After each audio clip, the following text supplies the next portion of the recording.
Is your business still managing important documents through WhatsApp, email, or paper files?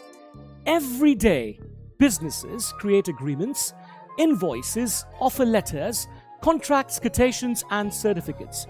But what happens when a document gets lost? Or someone uses an older version? Or you need a signature urgently?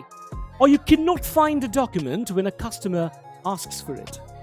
Introducing Oscars, your all-in-one digital document management platform.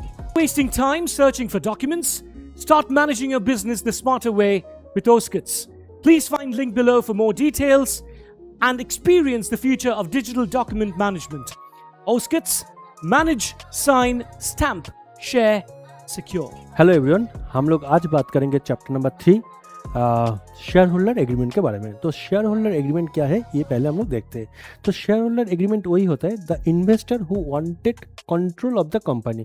तो जो investor actually control करना चाहता है company को, तो इसको हम लोग बोलते हैं शेयर होल्डर एग्रीमेंट। तो ये क्या होता है बेसिकली, इसको हम लोग देखते हैं। अ ड्रीम इन्वेस्टमेंट अपॉर्चुनिटी क्या हुआ, 3 साल के बाद राजा बाबू ने एक स्टार्टअप लॉन्च किया और Raja Babu and his team finally received good news. एक अच्छा न्यूज़ उनको मिला। क्या न्यूज़ मिला कि एन इन्वेस्टर वाज इंटरेस्टेड। एक इन्वेस्टर जो है वो बहुत इंटरेस्टेड है उसके जो स्टार्टअप है उस स्टार्टअप में इन्वेस्ट करने के लिए। So and the investor had reviewed the product. Investor क्या क्या जो करते बेसिकली, इन्वेस्टर इन्वेस्ट करने से पहले वो जो उनका जो प्रोडक्ट है उस प्रोडक्ट को उन्होंने पहले रिव्यू किया। बहुत सारा जो भी रिव्यूज़, जो भी प्रोटोकॉल है या प्रोसीड्यूर है वो किया है। फिर the investor like the market opportunity, और ये रिव्यू करने के बाद जो इन्वेस्टर है उनको पसंद आया जो मार्केट उनकी उसका जो प्रोडक्ट है वो प्रोडक्ट मार्केट में उनका डिमांड था। राजा बाबू का जो प्रोडक्ट था या सर्विस था वो सर्विस मार्केट में बहुत सारा अपॉर्चुनिटीज है या डिमांड था, उनको पता चला। So the investor believe that startup had potential. तो डेफिनेटली इन्वेस्टर को बिलीव हुआ कि ये स्टार्टअप का पोटेंशियल है, तो अगर मैं इसमें इन्वेस्ट करूंगा तो डेफिनेटली मुझे प्रॉफिट परसेंटेज जो है वो मुझे मिलेगा। So for Raja Babu this felt like a breakthrough movement. So Raja Babu को ये एक बैक थ्रू मूवमेंट लगा, क्योंकि राजा बाबू को एक इन्वेस्टर का ज़रूरत था, एक इन्वेस्टमेंट का ज़रूरत था, और उसको ऐसे एक इन्वेस्टर मिल गया जो इन्वेस्ट करने के लिए रेडी भी हो गया। So the startup needed capital, जो मैंने बोला स्टार्टअप को कैपिटल की ज़रूरत था तब, और the investor was also ready. तो इन्वेस्टर भी रेडी था उसमें इन्वेस्ट करने के लिए। So everyone was excited. सब ने, जितना भी स्टार्टअप में जितना भी एम्प्लॉयज था, सारे लोग बहुत एक्साइटेड थे। सो फिर क्या हुआ, the celebration began too early. जो सेलिब्रेशन था जो वो बहुत जल्दी उन्होंने किया, मतलब ये सब एग्रीमेंट होने के पहले वो सेलिब्रेशन स्टार्ट कर दिया। सो the founder started discussing expansion plans. तो एक्सपेंशन प्लान्स के बारे में बात किया। क्या बात किया कि न्यू एम्प्लॉयज़, क्योंकि जब इन्वेस्ट करेंगे तो डेफिनेटली एक्सपेंड होगा, तो एक्सपेंड होगा जब तब डेफिनेटली न्यू एम्प्लॉय का जरूरत पड़ेगा। तो न्यू एम्प्लॉय के बात कर रहे, न्यू ऑफिस के बात कर रहे, मार्केटिंग बजट के ऊपर बात कर रहे, टेक्नोलॉजी अपग्रेड्स, क्या क्या टेक्नोलॉजी अपग्रेड होगा उसके बारे में बात कर रहे। एवरीथिंग लुक पॉजिटिव, सारा कुछ देख के पॉजिटिव लग रहा था। Then the investor requesting a meeting. तो इन्वेस्टर जो है वो एक मीटिंग अरेंज किया, और मीटिंग में बोला कि I am ready to invest 1 crore. तो इन्वेस्टर ने बोला कि मुझे 1 करोड़ में इन्वेस्ट करने के लिए अभी रेडी हूँ। So the founder smiled and then he continued. So definitely बोल रहे, but I want control over all major business decision. तब वो इन्वेस्टर बोल रहे हैं कि मैं 1 करोड़ में दे सकता हूँ, 1 करोड़ में इन्वेस्ट करूँगा, लेकिन मुझे जो मेजर बिजनेस जो डिसीजन है उसमें मुझे कंट्रोल चाहिए, वो मैं कंट्रोल करूँगा। ये कंडीशन दिया बेसिकली राजा बाबू को, या उस स्टार्टअप को कंडीशन दिया। So the room become silent. Definitely सब चुप हो गया, and nobody expected that statement. और कोई ऐसे स्टेटमेंट एक्सपेक्ट नहीं किया था कि इन्वेस्टर ऐसे बोल सकता है। सो फिर क्या हुआ, हिडन प्रॉब्लम अपीयर्स। एक हिडन प्रॉब्लम अपीयर हुआ। क्या प्रॉब्लम अपीयर हुआ, the founders had discussed valuation. जो फाउंडर, मतलब अभी जो इन्वेस्टर है वो फाउंडर, डेफिनेटली एक फाउंडर ही बन गया, तो वो वैल्यूएशन डिस्कशन किया। दे हैड डिस्कस्ड फंडिंग के बारे में डिस्कस किया, and they had discussed future growth के बारे में डिस्कस किया। So they never discussed shareholder rights के बारे में ये लोग कभी डिस्कस ही नहीं किया। So more importantly they never prepared a shareholder agreement. तो शेयर होल्डर एग्रीमेंट ये लोग, जो राजा बाबू या जो इन्वेस्टर, ये लोग बनाया नहीं। शेयर होल्डर एग्रीमेंट जो बनाना चाहिए था वो नहीं बनाया। So the founders assume ownership percentage और इनफ, तो फाउंडर को लगा कि ओनरशिप जो परसेंटेज है वो इनफ है। So they soon discover ownership and control are not always the same thing. तो फिर उसको लगा कि जो ओनरशिप का जो परसेंटेज होता है और कंट्रोल, उसके ऊपर कंट्रोल करना है, ये दोनों चीज़ सेम नहीं होता। बिजनेस के ऊपर कंट्रोल करना, ये दोनों चीज़ सेम नहीं होता। So Neil Kapoor receives another call.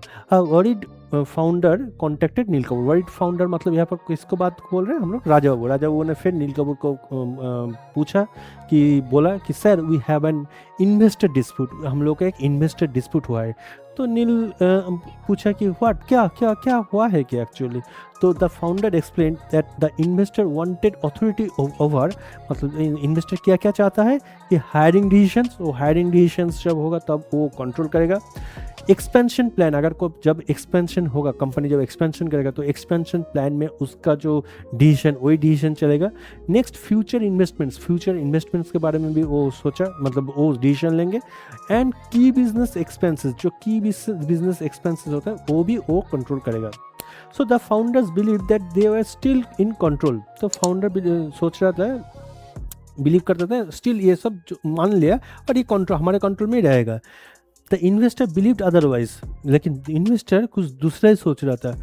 The both side had different expectations. तो फाउंडर एक चीज़ सोच रहा था और जो ये इन्वेस्टर जो है वो डिफरेंट कुछ उसका एक्सपेक्टेशन था। दोनों का एक्सपेक्टेशन डिफरेंट था और दोनों का थॉट प्रोसेस जो है वो भी डिफरेंट था।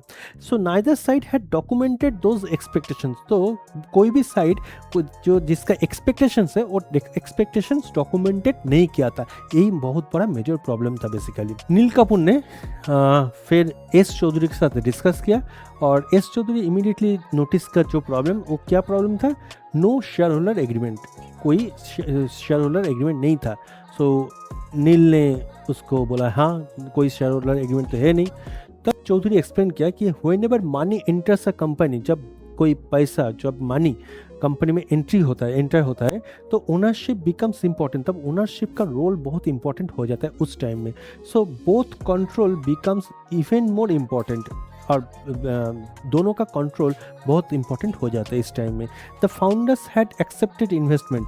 तो फाउंडर क्या फाउंडर इन्वेस्टमेंट, जो भी इन्वेस्टमेंट वो किया, मतलब इन्वेस्टर उसको एक्सेप्ट किया।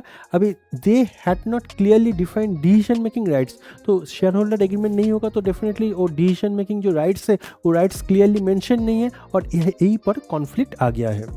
सो रूट कॉज एनालिसिस क्या है? Several major gaps existed. क्या हुआ? एक है voting rights undefined, voting rights undefined नहीं हुआ था। इन्वेस्टर राइट्स अनक्लियर, इन्वेस्टर का क्या राइट्स है वो भी अनक्लियर है क्योंकि शेयर होल्डर एग्रीमेंट में एग्रीमेंट था नहीं उनके पास। फाउंडर राइट्स वो भी अनडिफाइंड था, फाउंडर राइट्स भी डिफाइन नहीं किया था। एग्जिट प्रोसीड्यूर्स जो है वो भी मिसिंग था, एग्जिट प्रोसीड्यूर मिसिंग हुआ था। And future fund raising rules जो है वो भी मिसिंग, जो फ्यूचर में अगर फंड अगर रेज करेंगे, फंड रेज होगा तो क्या होगा उसका पॉलिसी, वो भी मिसिंग था।